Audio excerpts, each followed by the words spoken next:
উহুদের যুদ্ধের সময় আমার নবীর গায়ে যখন কাফেরদের পক্ষ থেকে তীরের আঘাত আসতে লাগলো, আবু তালহা রাদিয়াল্লাহু আনহু ডাক দিয়ে বললেন, ওগো আল্লাহর নবী,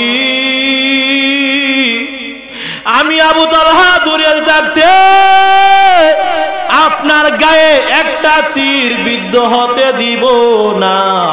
সুবহানাল্লাহ বলেন। তালহা রাদিয়াল্লাহু আনহু নবীজির দিকে মুআনাকা করে ফেললেন। নবীজির দিন মুখ বরাবর পিঠ দেন নাই, বেয়াদবি হয়ে যাবে। সুবহানাল্লাহ আসতে বলবেন। পিঠ দিলে তো নবীজির চেহারা আবু তালহার পিঠ কি হয়ে যায়? বেয়াদবি হয়ে যায়। এই জন্য তালহা রাদিয়াল্লাহু আনহু নবীজির মুখ বরাবর চেহারা বরাবর আবু তালহার চেহারা নবীজির চেহারা একত্র করে ফেললেন। আর আবু তালহা রাদিয়াল্লাহু আনহু উহুদের ময়দানে ৮০ থেকে ৯৯টা তীরের আঘাত তিনি জখম আক্রান্ত হয়েছেন। সুবহানাল্লাহ বলতেন না। আর আমাদের সমাজের আশিক রাসূল নবীজির কটূক্তি করা হয়, তার কোন খবর নাই, বরং সে নাক টেনে ঘুমাচ্ছে। আমি বলবো তুমি সত্যিকার আশিক রাসূল যদি হইতা, তাহলে স্লোগান দিতে আবু তালহার মতো নবীজির কটূক্তি কর্মীওয়ালা ওই বেঈমানের বিচার ততক্ষণ পর্যন্ত এই জমিনে না হয়েছে, ততক্ষণ পর্যন্ত আমি আশিক রাসূল ঘরে ফিরবো না। ঠিক কিনা বলেন? এই বাংলার জমিন হচ্ছে শাহজালালের জমিন, এই বাংলার জমিন হচ্ছে আলেম ওলামাদের জমিন। ঠিক কিনা? এই বাংলার জমিনে লক্ষ লক্ষ মাদ্রাসা মসজিদ রয়েছে। এই বাংলার জমিনকে বলা হয় মসজিদের নগরী। এই বাংলার জমিন মসজিদ আর মাদ্রাসার ফ্যাক্টরিতে পরিণত হয়ে গেছে। সুতরাং এই জমিনে জাগরণ তৈরি করতে হবে, আলোড়ন সৃষ্টি করতে হবে, আর ঘোষণা করতে হবে এই ব্রাহ্মণবাড়িয়ার মুসলমান হচ্ছে এমন মুসলমান, তারা জীবন দিবে, শহীদ হবে, কিন্তু আল্লাহর নবীর দুশমনকে ছেড়ে দিবে না। ঠিক কিনা বলেন? আর যখন ঠিক কিনা? সারা পৃথিবীর মুসলমান মুমিন একদিকে, আর ব্রাহ্মণবাড়িয়ার মুসলমান হচ্ছে অপর দিকে। ঠিক কিনা বলেন? কারণ হচ্ছে এটা হচ্ছে আল্লামা ফখরে বাঙ্গাল তাজুল ইসলাম রাহমাতুল্লাহি আলাইহির জমিন। ঠিক কিনা? এটা হচ্ছে মুবারকুল্লাহর জমিন। ঠিক কিনা? এটা হচ্ছে মুফতি নুরুল্লাহর জমিন। ঠিক কিনা? এটা হচ্ছে আল্লামা হাফেজ জুবায়ের আহমদ আনসারীর জমিন। ঠিক কিনা বলে? সুতরাং এই ভূমির মুসলমানেরা তারা জীবন দিবে, শাহাদাত বরণ করবে, জেল জুলুমের শিকার হবে, কিন্তু বাতিলের সাথে আপোষ করবে না। ঠিক কিনা বলে? জীবনে না করিলাম বন্দেগি, গুনাহ করে কাটাইলাম জিন্দেগি, তওবা করে আবার তওবা ভাঙ্গিলাম, তওবা করে আবার তওবা ভাঙ্গিলাম, অবশেষে খাঁটি তওবা করিলাম। সকলেরই দরজা হইতে মওলা ফিরিয়া তোমারি দরজায় রইলাম তাকায়া। আলহামদুলিল্লাহ, রানিয়াচং বাইতুল নূর জামে মসজিদের উদ্যোগে অধ্যকার ইসলামী মহাসম্মেলনের শ্রদ্ধাভাজন সম্মানিত সভাপতি সাহেব, দূর দূরান্ত থেকে আগত আল্লাহ পাকের আশিকিন, জাকিরিন, শাকিরিন, মুহিব্বিন, মুরব্বিন, আওয়াম, কলেজের টুকরা আমার সমবয়সী যুবক বন্ধুগণ, স্নেহের ছোট ভাই ও পর্দার আড়ালে অবসন্ন ততুন্দীয় শ্রদ্ধেয় সম্মানিত মা ও বোনেরা, সৃষ্টির স্রষ্টা মহান আল্লাহ রাব্বুল আলামিনের দরবারে আমরা কালিমাতুশ শুকর উচ্চারণ করি। যেই মহান আল্লাহ রাব্বুল আলামিন আমাদেরকে ফিতনা ফাসাদের জমানায় কোরআন সুন্নাহর ভিত্তিতে সহিহ তরিকায় 10 মায়ের 10 সন্তানকে দুনিয়ার এক জান্নাতি পরিবেশে জুড়ে মিলে বসার তৌফিক দান করলেন। সেজন্য মহান রব্বুল আলামিনের দরবারে মুসলমান হিসেবে ঈমানের আওয়াজকে উঁচু করে বলিষ্ঠ কণ্ঠে সকলে কালিমাতুশ শুকর উচ্চারণ করি আলহামদুলিল্লাহ। আওয়াজ হয় নাই? আল্লাহ পাক রব্বুল আলামিন বলেন, লা ইন শাকারতুম লাযীদান্নাকুম ওয়া লা ইন কাফারতুম ইন্না আযাবি লাশাদীদ। যদি কোনো মানুষ আমার নিয়ামত পায় আর নিয়ামত পাওয়ার পরে আমি আল্লাহ তাআলার শুকর আদায় করে আমি আল্লাহ তাআলা তার জন্য আরো বেশি পরিমাণে নিয়ামত বাড়িয়ে দান করি। আর যে বান্দা আমার নিয়ামত পাওয়ার পর নিয়ামতের শুকর আদায় করবে না, আমি আল্লাহ তাআলা তাকে কঠিন আযাবে গ্রেফতার করব। এই জন্য আমাদের সর্ব অবস্থায় আল্লাহ তাআলার শুকরিয়া আদায় করার দরকার আছে না নাই? এই কোরআনের মাহফিল এলাকার জন্য বড় রহমত, বড় রহমত। এই কোরআনের মাহফিলের উসিলায় কবর আযাব মাআফ হয়ে যায়। কোরআনের মাহফিলের বরকতে ঈমানের ব্যাটারিতে চার্জ হয়ে যায়। তাহলে এই মাহফিলের মধ্যে যারা বসবে গো, আল্লাহর নবী বলেন, যারা কোরআনের মাহফিলে বসে এই কোরআনের মাহফিলের চতুর্পার্শ্বে অসংখ্য রহমতের ফেরেশতারা বেষ্টন করে ফেলে। একজনের কাঁধের উপর আর একজনের কাঁধ, একজনের কাঁধের উপর আর একজনের কাঁধ, এইভাবে করে করে আল্লাহ পাকের আরশ পর্যন্ত চলে যায়। আল্লাহ পাক রব্বুল আলামিন ডাক দিয়ে বলেন, ও ফেরেশতার দল, এই রানিয়াচং বাইতুন নূর জামে মসজিদের মাহফিলে তারা কি আলোচনা করে? ফেরেশতারা বলে, ওগো আল্লাহ, তারা তোমার কাছে জান্নাত চায়। আল্লাহ পাক রব্বুল আলামিন ডাক দিয়ে বলেন, ও ফেরেশতার দল, তারা কি জান্নাত দেখেছে? বলে, না গো আল্লাহ, তারা জান্নাত দেখে না। ভাই আল্লাহ পাক রব্বুল আলামিন ডাক দিয়ে বলেন, যারা কোরআনের মাহফিলে বসলো আমি আল্লাহ তাআলা তাদের জন্য জান্নাত ওয়াজিব করে দিলাম। আর কি চাই? রহমতের ফেরেশতারা বলে, ওগো আল্লাহ, তারা তোমার কাছে জাহান্নাম থেকে মুক্তি চায়। আল্লাহ পাক রব্বুল আলামিন ডাক দিয়ে বলেন, ও ফেরেশতার দল, তোমরা সাক্ষী থাকো, সাক্ষী থাকো, কোরআনের মজলিসে যারা বসলো আমি আল্লাহ তাআলা তাদের জন্য জাহান্নামের আগুন হারাম করে দিলাম। ইয়া ইলাহি তো মেরা মাবুদ হায়, ইয়া ইলাহি তো মেরা মাশুক হায়। তাহলে ওয়াজ মাহফিলে বসলে লাভ আছে না নাই? কথা বলতে হবে। ভাইরা আমার, আল্লাহ পাক রব্বুল আলামিন আমাদেরকে এমন একজন নবীর উম্মত বানাইয়াছেন যে নবীর আগে অন্য কোন নবী জান্নাতে প্রবেশ করা হারাম। সুবহানাল্লাহ বলতেন না? আমাদেরকে আল্লাহ পাক রব্বুল আলামিন এমন একজন নবীর উম্মত বানাইয়াছেন যে নবীর উম্মতের আগে অন্য কোন নবীর উম্মত জান্নাতে প্রবেশ করা হারাম। তাহলে আমার নবীর সম্মান আছে না নাই? কথা বলতে হবে। আমার নবীর সম্মান কত কত!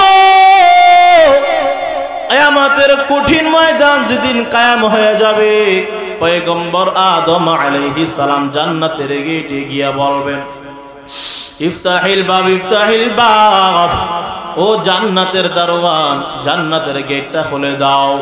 প্রশ্ন হবে, কে গো আপনি, কে গো আপনি?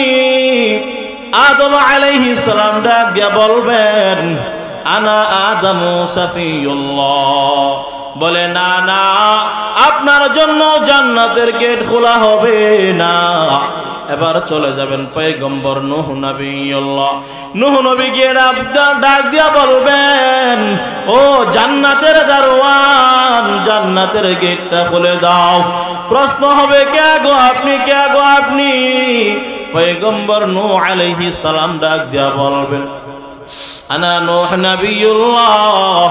বলে না না, আপনার জন্য জান্নাতের গেট খোলা হবে না। এবার চলে যাবেন পয়গম্বর ইব্রাহিম খলিলুল্লাহ। ইব্রাহিম খলিলুল্লাহ গিয়া বলবেন, ও জান্নাতের দারওয়ান, জান্নাতের গেটটা খুলে দাও। বলে কে? বলে আনা ইব্রাহিম খলিলুল্লাহ। বলে না না, আপনার জন্য জান্নাতের গেট খোলা হবে না। এবার চলে যাবেন পয়গম্বর মুসা কালিমুল্লাহ। মুসা কালিমুল্লাহ গিয়া বলবেন, ও জান্নাতের দারওয়ান, জান্নাতের গেটটা খুলে দাও। প্রশ্ন হবে, কে গো আপনি, কে গো আপনি? পয়গম্বর মুসা কালিমুল্লাহ ডাক দিয়া বলবেন, আনা মুসা কালিমুল্লাহ। বলে না না, আপনার জন্য জান্নাতের গেট খোলা হবে না। এবার চলে যাবেন পয়গম্বর ঈসা রূহুল্লাহ।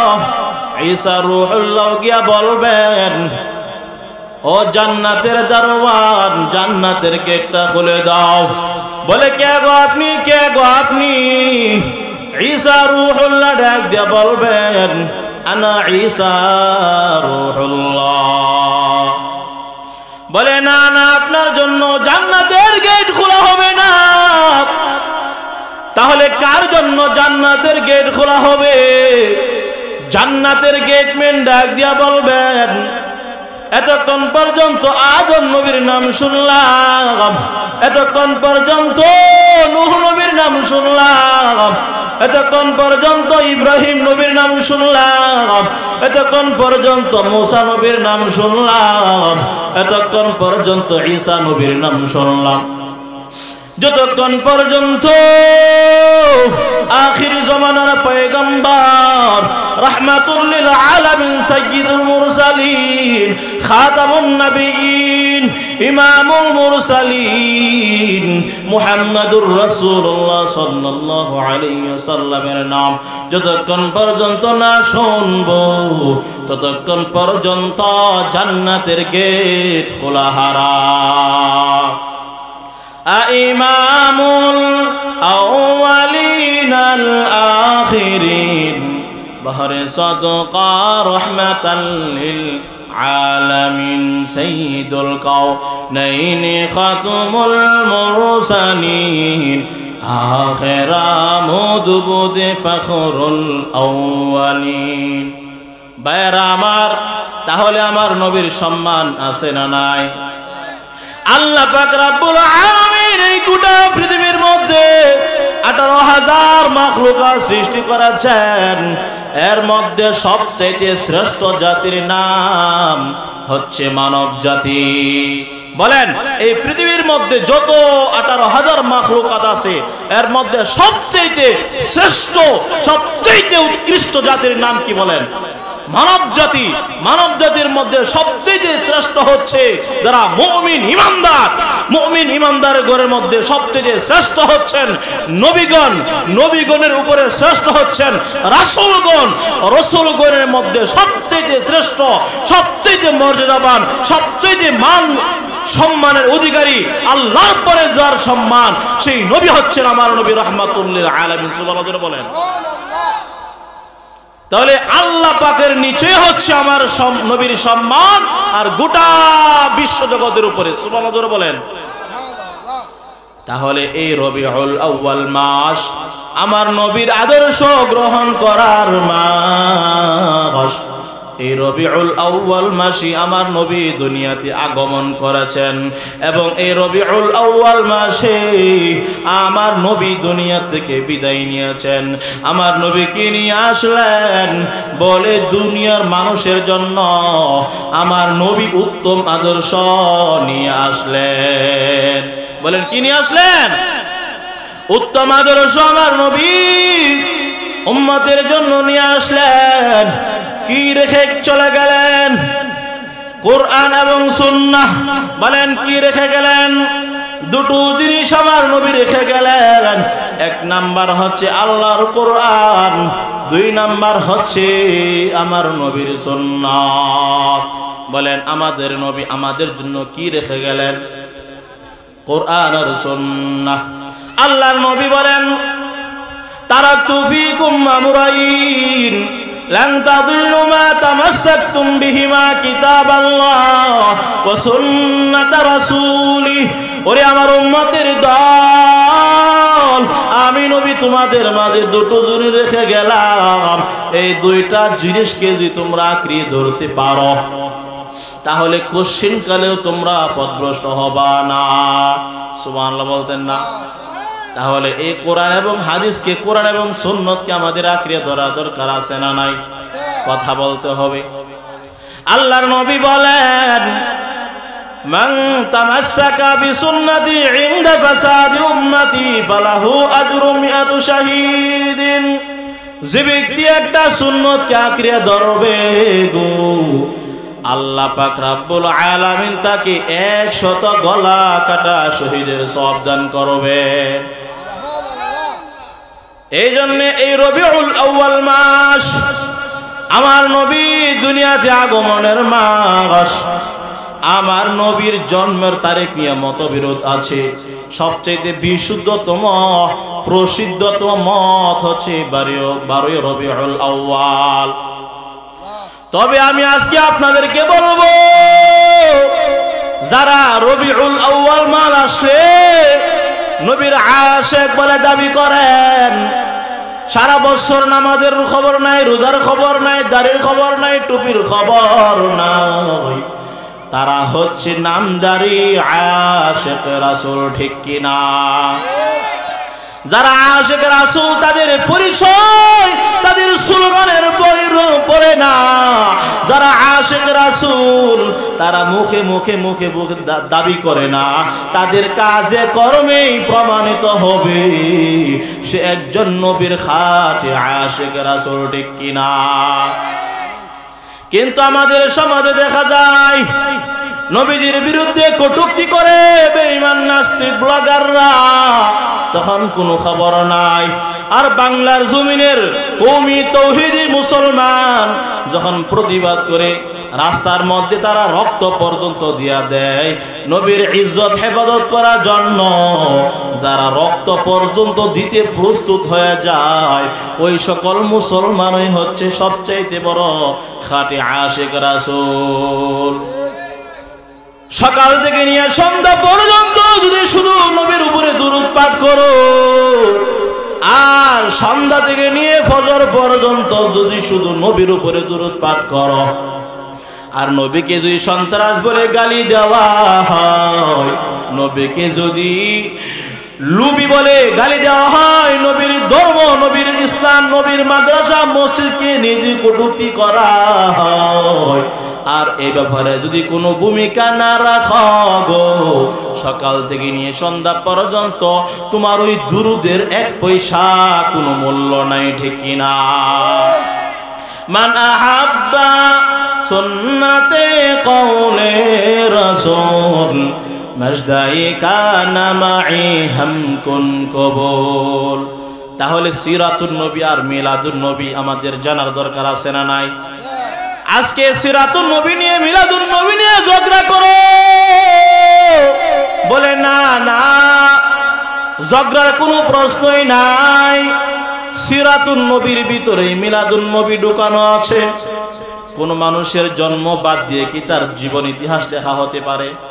বলে না না, নবীজির জন্মের সময় যে সকল ঘটনাবলী ঘটেছে, আল্লাহ পাক রব্বুল আলামিন নবীজির মুজিজা প্রকাশ করায় আছেন।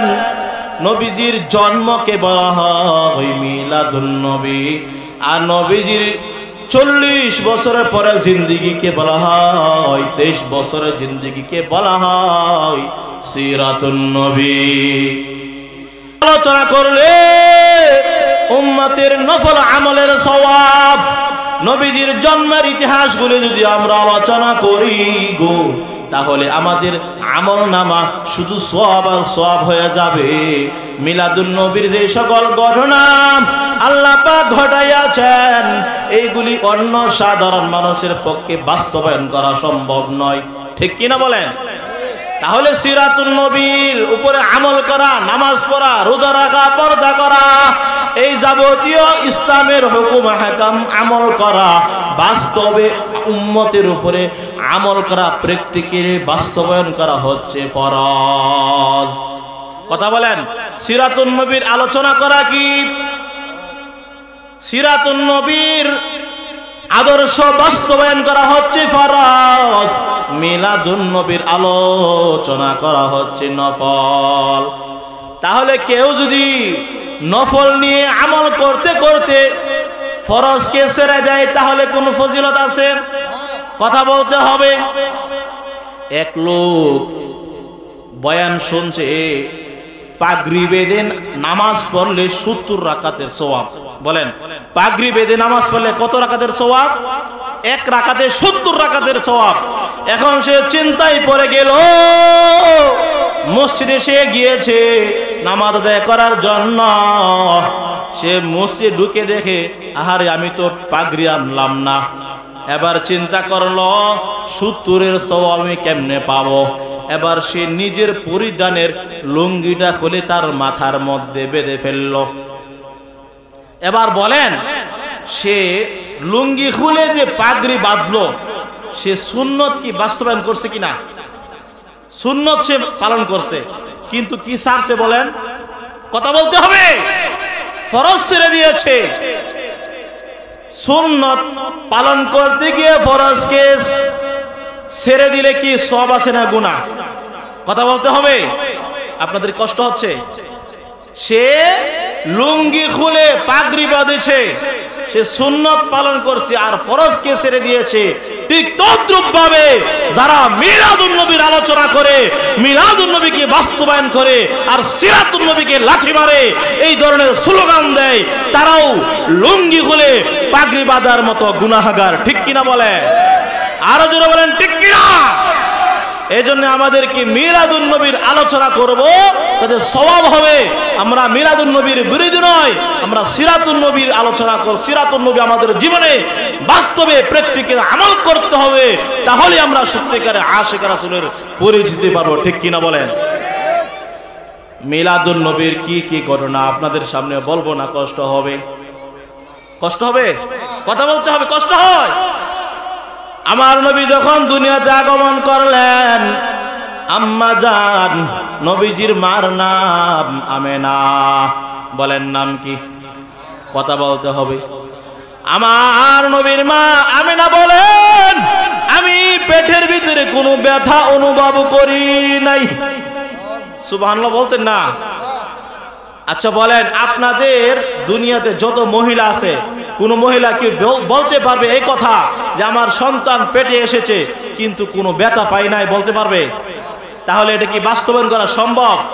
নবীজির মা বলেন, আমি আমার সন্তানকে ভূমিষ্ঠ করলাম, কিন্তু কোন রকম ওজন, কোন রকম ব্যথা আমি অনুভব করি নাই। আমার নবী যখন দুনিয়াতে ভূমিষ্ঠ হয়ে গেলেন, কাবা ঘরের ভিতরে দেওয়াল থেকে আওয়াজ আসতে লাগলো, ও বিশ্বজগতের মানুষেরা, আল্লাহর নবীর আগমন ঘটেছে, আল্লাহর গোলামি প্রতিষ্ঠিত হবে, দুনিয়ার সমস্ত কাফেরদের সমস্ত হুকুম তছনছ হয়ে যাবে। কাবা ঘরের দেওয়াল থেকে আওয়াজ আসতেছে, আল্লাহর নবীর আগমন হয়েছে, হকের আগমন হয়েছে, বাতিল ধ্বংস হবে, ধ্বংস হয়ে যাবে, ধ্বংস হচ্ছে, ঠিক কিনা বলেন? আমাদের কারো জন্মের সময় কি কাবা ঘরের দেওয়াল, মসজিদের দেওয়াল কথা বলেছে? কথা বলতে হবে। কোনো কথা বলে নাই। 360টা মূর্তি ছিল, সব ভেঙে তছনছ হয়ে গেল। আমাদের কারো জন্মের সময় এই ধরনের ঘটনা শুনেছেন?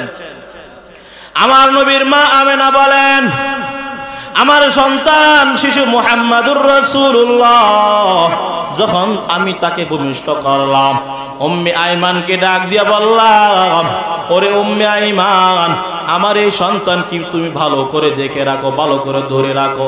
আগে সুবহানাল্লাহ বলতে হবে। না সুবহান আওয়াজ হয় নাই, আর একটু জোরে বলেন, মুখটা খুলে একটা আওয়াজ দেন সুবহানাল্লাহ বলেন।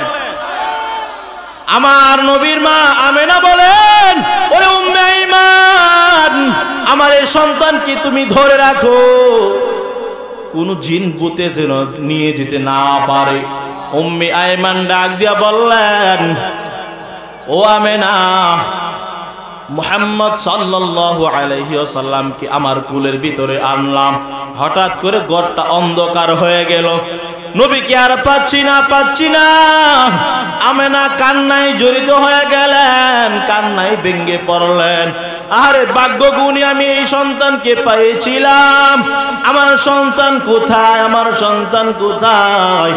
আমেনা কান্নায় ভেঙে পড়লেন। এমন সময় আল্লাহ পাক আসমান থেকে গায়েব থেকে ডাক দিয়ে বললেন, ও আমেনা, তোমার কোনো টেনশন করার প্রয়োজন নাই। গোটা বিশ্বজগতের মাখলুকেরা আমি আল্লাহর কাছে আবেদন করেছে, মাশরিক থেকে মাগরিব পর্যন্ত, শিমাল থেকে জুনুব পর্যন্ত বিশ্বজগতের মাখলুকেরা আমি আল্লাহর কাছে আবদার করেছে, আল্লাহ তোমার নবীকে এক নজর দেখতে চায়, তোমার নবীকে এক নজর দেখতে চায়।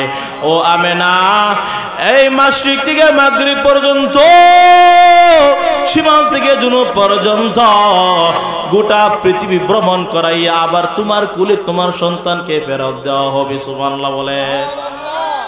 তাহলে আমাদের কারো কোনো জন্মের সময় এই ধরনের ঘটনা ঘটেছে? আপনাদের জন্মের সময় আসমানের ফিরিস্তা এসে কুল থেকে উঠাইয়া সারা পৃথিবী কি ভ্রমণ করাই আছে? কথা বলতে হবে। এই যাবতীয় ঘটনা হচ্ছে মিলাদুন নবীর আলোচনা, নবীজির মুজিজা বলেন, নবীজির মুজিজা। আমার নবীকে দুধ পান করাইছেন হালিমাতুস সাদিয়া, বলেন নবীজির দুধ মার নাম কি? কথা বলতে হবে। নবীজির দুধ মার নাম কি? হালিমাতুস সাদিয়া। হালিমাতুস সাদিয়া বলেন, আমি যখন শিশু সন্তান মুহাম্মাদুর রাসূলুল্লাহ সাল্লাল্লাহু আলাইহি ওয়াসাল্লাম কি আমার কুলের ভিতরে আনলাম, আমার স্তনে দুধ ছিল না।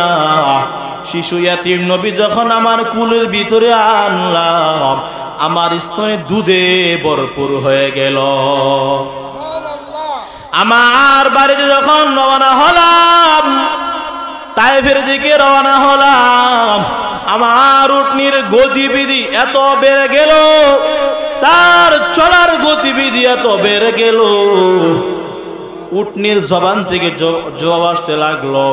ও হালিমাতুস সাদিয়া, জীবনে কখনো কল্পনা করতে পারি নাই বিশ্বনবী রাহমাতুল লিল আলামিন আমার পিঠের উপরে আরোহণ করবে, আমি জীবনে কখনো কল্পনা করতে পারি নাই।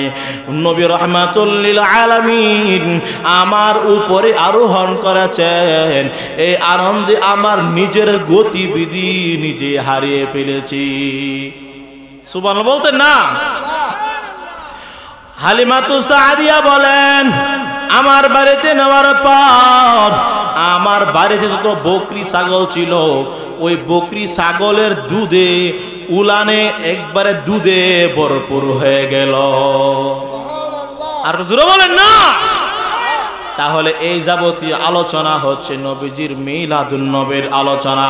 এই মিলাদুন নবীর আলোচনা করলে উম্মতের আমলনামায় নফল ইবাদতের সওয়াব জারি হয়ে যাবে,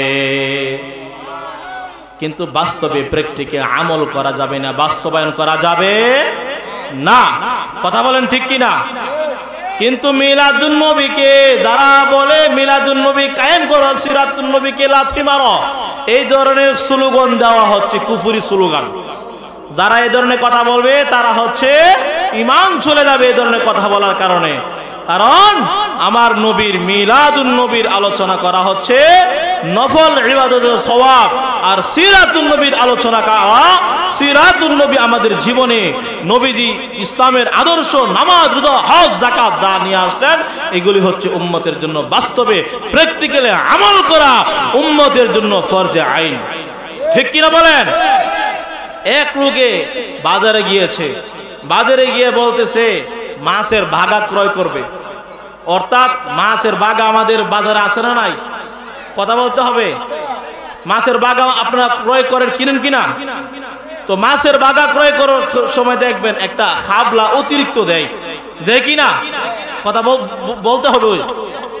মাছের বাগা আপনার যখন একটা বাগা নিলেন, তখন মাছওয়ালা কিন্তু একটা খাবলা বলে এই বাগের সাথে এটা খাবলাটা তোমাকে ফিরিয়ে দিলাম, ঠিক কিনা? কথা বলেন ঠিক কিনা? এখন এক সালাদকের বাপ মাছওয়ালাকে বলতেছে, ভাই আমার তো পয়সা নাই, আমি তোমার বাগের যে খাবলাটা এটা নিতে আসছি, এই খাবলাটা আমাকে দিয়ে দাও।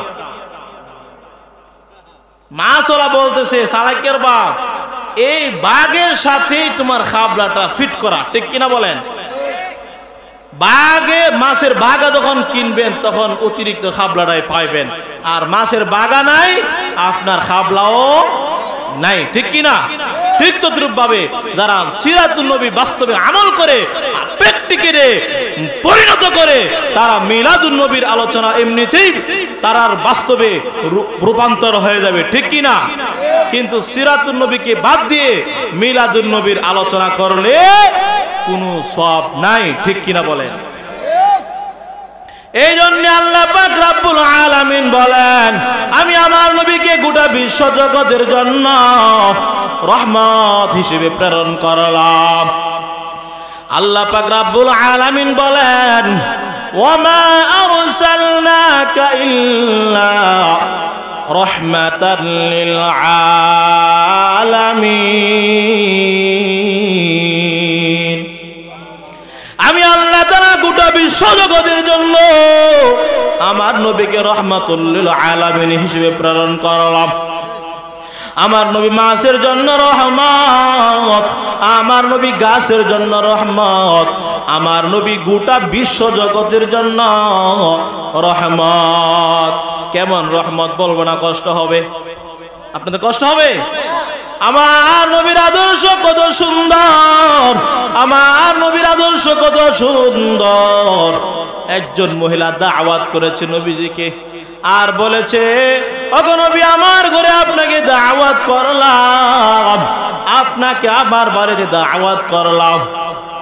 নবীজি একজন সাহাবী সহ তার বাড়িতে চলে গেলেন। নবীজি যখন ওই মহিলার বাড়িতে চলে গেলেন, নবীজি যখন খাবার গ্রহণ করতে শুরু করে দিলেন, নবীজি যখন একটা টুকরা মুখের ভিতরে নিলেন, তখন গোশতের ভিতর থেকে আওয়াজ আসতেছে, ওগো আল্লাহর নবী আমার ভিতরে বিষ মিশায়া দিয়েছে, আমাকে ভিতরে গিলবেন না। ওই নবীর সঙ্গে যে সাহাবী ছিলেন, সামান্য গোশত তিনি বক্ষণ করে শাহাদাত বরণ করলেন। সুবহানাল্লাহ বলতেন না? নবীজির ভিতরে যে গোশতের বিষ মিশ্রিত গোশত খেলেন, ওই ব্যথায় নবীজি ইন্তেকাল করলেন। নবীজি ডাক দিয়া বললেন, ওগো মহিলা তুমি কাজটা কেমন করলা? মহিলা বলতেছে, ওগো আল্লাহর নবী আপনি সত্য নবী মিথ্যা নবী পরীক্ষা করার জন্য কাজটা করলাম। সুবহানাল্লাহ বলেন। নবীজি ডাক দিয়া বললেন, তুমি তো দাওয়াত করে এনেছো আমাকে খাওয়ানোর জন্য, কিন্তু তাকায়া দেখলাম গোশতের ভিতর থেকে আওয়াজ আসতেছে বিষ মিশ্রিত খাবার দিয়েছ। ওই মহিলা বলতেছে, ওগো আল্লাহর নবী আমি আর দেরি করতে চাই না, এই মুহূর্তে আমাকে আপনি কালিমা পড়ায়া মুসলমান বানায়া দেন। আর জোরে বলেন না।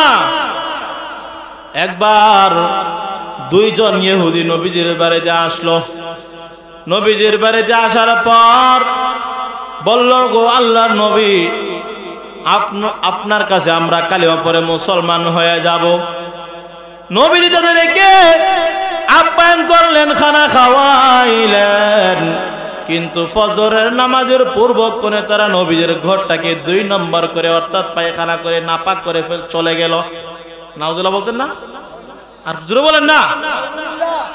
নবীজির ঘর কি পবিত্র রয়েছে না নাপাক করে ফেলছে? কথা বলেন। নাপাক করে ফেলেছে নবীজির পবিত্র ঘর, কিন্তু তারা ভুলে তরবারি রেখে চলে গেল। নবীজি ঘুম থেকে উঠলেন, তাকায় দেখলেন দুইজন ইহুদি তারা তরবারি রেখে চলে গেল। নবীজি ডাক দিয়ে বললেন, আহারে মনে হয় আপ্যায়ন ত্রুটি হয়েছে, আমার খেদমত উপযুক্ত মতো করতে পারি নাই। নবীজি তরবারি নিয়ে রওনা হলেন, আবার তাকায় দেখলেন ওই দুইজন ইহুদি তারা ফেরত আসতেছে আর বলতে লাগলো, ওগো আল্লাহর নবী, ওগো মুহাম্মদ, আমরা তরবারি নিতে স্মরণ নাই, ভুল হয়ে গেছে। আমার নবী ডাক দিয়ে বললেন, ওরে ইহুদি ভাই, আমি তো ধারণা করেছি আমার আপ্যায়নে কোনো ত্রুটি হয়েছে। ইহুদি ডাক দিয়ে বলতে লাগলো, গো আল্লাহর নবী, আর দেরি করতে চাই না। তাওরাত কিতাবের বর্ণনা অনুযায়ী দেখতেছি আপনার চরিত্র বড় সুন্দর, আর দেরি করতে চাই না। এই মুহূর্তে আমাদেরকে কালিমা পড়ায় দেন, মুসলমান হয়ে যাব। সুবহানাল্লাহ, জোরে বলেন না। তাহলে আমার নবীর চরিত্র সুন্দর, কথা বলেন ঠিক কিনা? আমার নবী যখন কালিমার দাওয়াত দিতেন, পথের মধ্যে একজন বৃদ্ধা মহিলা কাঁটা দিয়ে রাখতো। বলেন কি দিয়ে রাখতো? যেন নবীজি কালিমার দাওয়াত দিতে না পারেন, পথের মধ্যে প্রতিবন্ধকতা সৃষ্টি করত। একদিন নবীজি দেখতে পেলেন পথের মধ্যে কাঁটা নাই। তখন নবীজি প্রশ্ন করলেন, ওই মহিলা কোথায়? লোকেরা বলতে লাগলো, ওই মহিলা আজকে অসুস্থ, কাঁটা দিতে পারে নাই। তখন নবীজি বললেন, আমি তাকে দেখতে যাব। সুবহানাল্লাহ বলেন, সুবহানাল্লাহ জোরে বলতেন না। আর আমাদের যদি এমন হয়তো তাহলে আমরা বলতাম আলহামদুলিল্লাহ, এর উপরে টানা পড়ক, ঠিক কি না? গজব পড়ক আমার দুশমন। আর নবীজি বললেন কি না, আমার কালিমার পথে, দাওয়াতের পথে যে বাধা দিত তার বাড়িতে আমি নিজে তাকে দেখতে যাব, সে অসুস্থ। সুবহানাল্লাহ বলেন। তখন নবীজি ওই মহিলার বাড়িতে গিয়ে বলেন, মা তোমার কি খবর, কি হালত? মহিলা বলতেছে, এত সুন্দর নূরানি চেহারা কোন পাগলের চেহারা হতে পারে না। আমি শুনেছি মুহাম্মদ পাগল। বলে না না, এই সুন্দর নূরানি চেহারা কোন পাগলের চেহারা হতে পারে না। এই মুহূর্তে আমাকে আপনি কালিমা পড়ায় দেন, মুসলমান হয়ে যাব। আর কিছু বলেন না। আজকে আমাদের আদর্শ কেমন, বন্ধু পর্যন্ত দুশমন হয়ে যায়।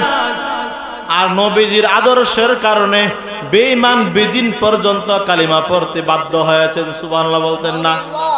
একটু জোরে বলেন না। এই জন্য আল্লাহর নবী বলেন, কুল্লু উম্মতি ইয়াদখুলুনাল জান্নাতা ইল্লা মান আবা। আমার উম্মতের প্রত্যেক ব্যক্তি জান্নাতে যাবে গো, ইল্লা মান আবা, তবে যে আমাকে অস্বীকার করেছে সে জান্নাতে যাবে না। সাহাবায়ে কেরাম প্রশ্ন করলেন, ওগো আল্লাহর নবী, আপনাকে কে অস্বীকার করে? আল্লাহর নবী বলেন, আল জান্নাহ, যে ব্যক্তি আমার আনুগত্য করলো সে জান্নাতে চলে যাবে। সুবহানাল্লাহ বলেন। ওমান আসানি ফাকাদ আবা, আর যে উম্মত আমাকে অস্বীকার করলো সে জাহান্নামে চলে যাবে। তাহলে নবীজির আনুগত্য করার দরকার আছে না নাই? কথা বলতে হবে। নবীজির আনুগত্য করার দরকার আছে না নাই? আনুগত্য আর ভালোবাসার মধ্যে 500 বছরের দূরত্ব। বলেন কত বছরের? ভালোবাসি ভালোবাসি স্লোগান আবু জাহেল, উতবা, সাইবা, ওয়ালিদ ইবনে মুগিরা, মক্কার সমস্ত মুশরিকরা দিয়াছে, কিন্তু ওই ভালোবাসা দিয়ে তারা জান্নাতে যাইতে পারবে না, জাহান্নামী। কথা বলেন ঠিক কিনা? নবীজিকে ভালোবাসি, ওই ভালোবাসার স্লোগান দিয়ে জান্নাতি হওয়ার আশা করা যায় না, ঠিক কিনা বলেন? আর যারা নবীর সুন্নতকে নিজের জীবনে আমল করেছে, বাস্তবায়ন করেছে, আনুগত্য করেছে, আবু বকর, ওমর, ওসমান, আলী, জুবায়ের, তারা সকলে জান্নাতি, ঠিক কিনা? একজন ঠিক কিনা বলেন? নবীজিকে ভালোবাসতে হবে না নবীজিকে আনুগত্য করতে হবে, ভালোবাসতে হবে নবীজির সুন্নতকে, এবং সুন্নতকে আমার জীবনে প্র্যাকটিক্যালি আমল করতে হবে, তাহলে আমরা জান্নাতি হতে পারবো, ঠিক কিনা? এই জন্য আল্লাহ পাক রব্বুল আলামিন বলেন, কুল ইন কুনতুম তুহিব্বুনাল্লাহ, ওগো নবী আপনি পৃথিবীর মানুষদেরকে জানায়া দেন তারা আল্লাহকে ভালোবাসতে চায় কিনা। আমরা সকলে আল্লাহকে ভালোবাসতে চাই কি চাই না বলেন? না শয়তানকে ভালোবাসি? আমরা কাকে ভালোবাসি বলেন? আরো জোরে বলতে হবে। আমাদের মালিককে, আসমান জমিনের মালিককে, সুস্থ রাখার মালিককে, অসুস্থ রাখার মালিককে। আসমান থেকে বৃষ্টি কে নাজিল করেন? প্রতিদিন সকালবেলা সূর্য কে উদয় করেন? সন্ধ্যাবেলায় সূর্য কে অস্তগমিত করেন? আমাদের হায়াতের মালিককে, মৌতের মালিককে, রিজিকের মালিককে, অসুস্থ দেওয়ার মালিককে। এই কথাটা আল্লাহ বলেন, ইন্না সলাতি ওয়া নুসুকি ওয়া মাহইয়ায়া ওয়া মামাতি লিল্লাহি রাব্বিল আলামিন। আর জোরে বলতে হবে। আল্লাহ পাক রব্বুল আলামিন বলেন, হে নবী আপনি ঘোষণা দেন আমার নামাজ, আমার রোজা, আমার জীবন মরণ একমাত্র আল্লাহ রব্বুল আলামিনের জন্য। কথা বলেন কার জন্য? আরো জোরে বলতে হবে। তাহলে আমরা সকলেই আল্লাহকে ভালোবাসতে চাই কি চাই না? আমরা সকলে আল্লাহকে ভালোবাসতে চাই। কারা কারা আল্লাহকে ভালোবাসতে হাত তুলে দেখান। আল্লাহ তুমি কবুল করো, মঞ্জুর করো। রানিয়াচং এলাকার মানুষ আজকে যেমন ভাবে কোরআনের মাহফিলে বসেছে, ওগো রব্বুল আলামিন তোমার জান্নাতের ভিতরে আমাদের সবাইকে এমন ভাবে একসাথে জায়গা করে দিও, বলেন আমিন। আর জোরে বলেন না। আল্লাহকে ভালোবাসতে চাই কি চাই না? যদি আল্লাহকে ভালোবাসতে চাই, আল্লাহ পাক বলেন ফাত্তাবিউনি, আমার নবীর তোমরা আনুগত্য করতে হবে, নবীজিকে ভালোবাসতে হবে। নবীজিকে ভালোবাসার মাপকাঠি হচ্ছে নবীজির সুন্নাত। বলেন নবীজির সুন্নাত মতে জিন্দেগি সব হবে বন্দেগি। সুবহানাল্লাহ বলতেন না? নবীজির জন্য কেমন পাগল ছিলেন সাহাবায়ে কেরাম, নবীজিকে কেমন ভাবে আনুগত্য করেছেন, শুধু মুখে মুখে বলেন নাই। আমাদের বর্তমান জমানার বর্তমান বন্ড আশিক রাসূলদের মতো শুধু মুখে মুখে বলে নাই। আর বর্তমান জমানার আশিক কেমন? তারা স্লোগান দেয়, ভালো যদি বাসতে চাও নবীকে বাসো, নবীর প্রেমে যদি ভালোবাসতে চাও নবীকে বাসো। নবীর প্রেমে পাগল হয়ে অস্কুরুনি দন্ত দেই ফেলে, বর্তমানের বন্ড আশিক দাড়ি দেই ফেলে, ঠিক কিনা? নবীজির জন্য কেমন পাগল, অস্কুরুনি আমার পাগলা। নবীজির মুহাব্বত করে যখন শুনতে পাইল আমার নবীর দাঁত নাই, আমার নবীজির দাঁত মুবারক শহীদ হয়ে গেছে গো, এই কথা যখন শুনতে পাইল অস্কুরুনি ডাক দিয়া বলল, আমার নবীর দাম মুবারক উহুদের ময়দানে শহীদ হয়ে গেল, আমি আর দাঁত রাখবো না। এই কথা বলে সব দাঁত ভেঙে ফেলে দিলেন। একজন আশিক রাসূল কেমন নবীর ইন্তেকালের খবর শুনে আল্লাহর কাছে বলে, ওগো আল্লাহ আমার নবী নাকি দুনিয়াতে নাই, আমি আর দুনিয়ার কোনো কিছু দেখতে চাই না, আমাকে তুমি অন্ধ বানাইয়া দাও। সাথে সাথে ওই সাহাবী অন্ধ হয়ে গেলেন। সুবহানাল্লাহ বলতে কষ্ট হয় আপনাদের? আপনাদের কষ্ট হচ্ছে? তলহা রাদিয়াল্লাহু আনহু নবীর জন্য কেমন পাগল। উহুদের ময়দানে আল্লাহর নবীর উপরে যখন তীরের আঘাত আসতে লাগলো কাফেরদের পক্ষ থেকে, বলেন উহুদের যুদ্ধের সময় আমার নবীর গায়ে যখন কাফেরদের পক্ষ থেকে তীরের আঘাত আসতে লাগলো, আবু তালহা রাদিয়াল্লাহু আনহু ডাক দিয়ে বললেন, ওগো আল্লাহর নবী, আমি আবু তালহা দুনিয়াতে থাকতে আপনার গায়ে একটা তীর বিদ্ধ হতে দিব না। সুবহানাল্লাহ বলেন। তালহা রাদিয়াল্লাহু আনহু নবীজির দিকে মুআনাকা করে ফেললেন। নবীজির দিন মুখ বরাবর পিঠ দেন নাই, বেয়াদবি হয়ে যাবে। সুবহানাল্লাহ, আসতে বলবেন। পিঠ দিলে তো নবীজির চেহারা আবু তালহার পিঠ কি হয়ে যায়? বেয়াদবি হয়ে যায়। এই জন্য তালহা রাদিয়াল্লাহু আনহু নবীজির মুখ বরাবর, চেহারা বরাবর আবু তালহার চেহারা নবীজির চেহারা একত্র করে ফেললেন। আর আবু তালহা রাদিয়াল্লাহু আনহু উহুদের ময়দানে ৮০ থেকে ৯৯টা তীরের আঘাত তিনি জখম আক্রান্ত হয়েছেন। সুবহানাল্লাহ বলতেন না। আর আমাদের সমাজের আশিকের রাসূল নবীজির কটূক্তি করা হয়, তার কোনো খবর নাই, বরং সে নাক টেনে ঘুমাচ্ছে। আমি বলবো, তুমি সত্যিকার আশিকের রাসূল যদি হইতা, তাহলে স্লোগান দিতে আবু তালহার মতো নবীজির কটূক্তি করনেওয়ালা ওই বেঈমানের বিচার যতক্ষণ পর্যন্ত এই জমিনে না হয়েছে, ততক্ষণ পর্যন্ত আমি আশিকের রাসূল ঘরে ফিরবো না। ঠিক কিনা বলেন? এই বাংলার জমিন হচ্ছে শাহজালালের জমিন, এই বাংলার জমিন হচ্ছে আলেম ওলামাদের জমিন। ঠিক কিনা? এই বাংলার জমিনে লক্ষ লক্ষ মাদ্রাসা মসজিদ রয়েছে। এই বাংলার জমিনকে বলা হয় মসজিদের নগরী। এই বাংলার জমিন মসজিদ আর মাদ্রাসার ফ্যাক্টরিতে পরিণত হয়ে গেছে।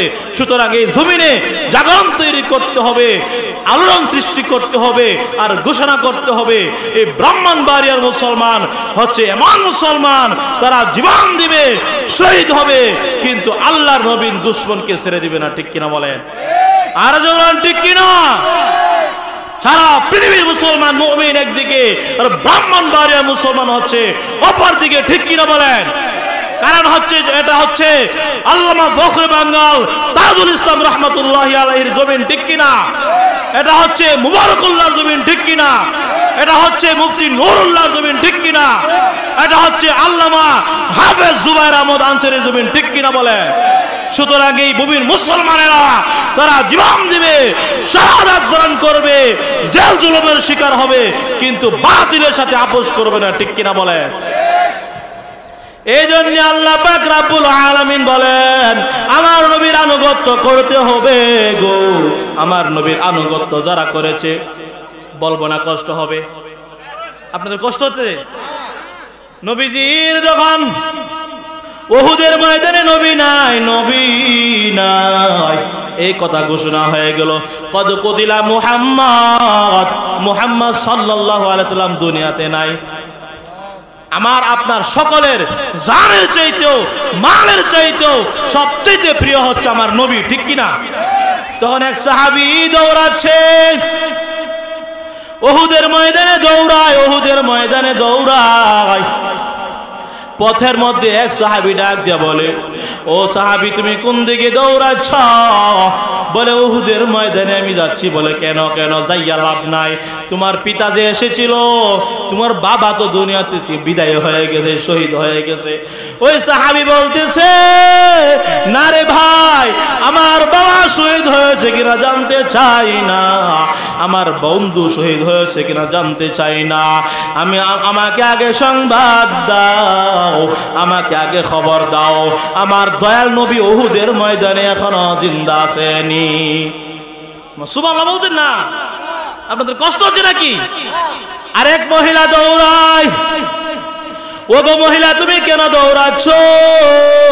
মহিলা বলতেছে, আমার নবী এখনো উহুদের ময়দানে জিন্দা আছে কিনা খবর দাও। ওই সাহাবী বলতেছে, তোমার স্বামী শহীদ হয়ে গেছে। মহিলা বলতেছে, না গো, আমার স্বামী শহীদ হয়েছে কিনা জানতে চাই না, আমাকে আগে সংবাদ দাও, আমাকে আগে খবর দাও, আমার দয়াল নবী উহুদের ময়দানে এখনো জিন্দা আছেনি। সুবহানাল্লাহ, জোরে বলেন না, আরো জোরে বলেন। আল্লাহ পাক রব্বুল আলামিন ডাক দিয়া বলেন, যে বান্দা সুবহানাল্লাহর আওয়াজ দেয় আমি আল্লাহ তাআলা তাকে গুনাহ থেকে পবিত্র বানায়া দিলাম। এমন সময় শুনে হাইয়া আলাল জিহাদ, হাইয়া আলাল জিহাদ, জিহাদের ময়দানে চলো, জিহাদের ময়দানে চলো। কেমন আশিক, কেমন আশিক বিবিকে ডাক দিয়ে বলে, ও গো আমার প্রাণের বিবি, শুনেছি আমার নবী নাকি দুনিয়াতে নাই, আমি আর দেরি করতে চাই না, তরবারিটা দাও, তরবারিটা দাও। বিবি ডাক দিয়ে বলতেছে, ও গো আমার স্বামী, ভালো করে এখনো চেহারাটা দেখতে পারি নাই।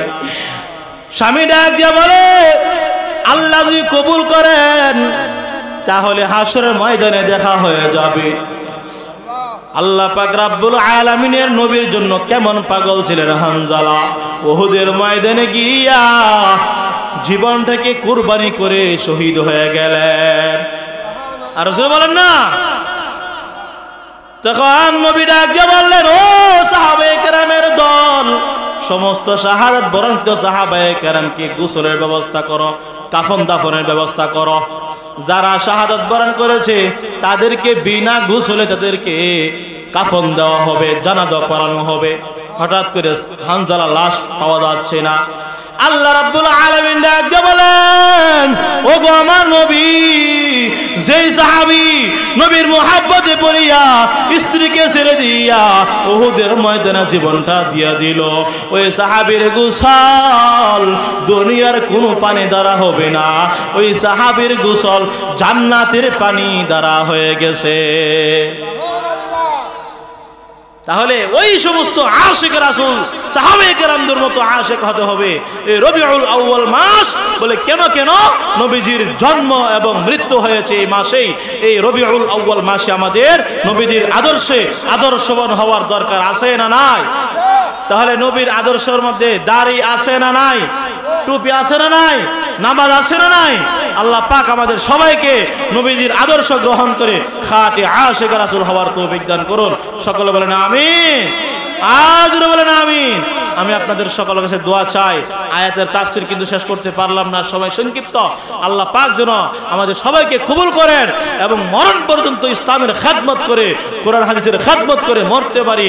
আল্লাহ পাক সবাইকে তৌফিক দান করুন। আসসালামু আলাইকুম ওয়া রাহমাতুল্লাহি ওয়া বারাকাতুহু।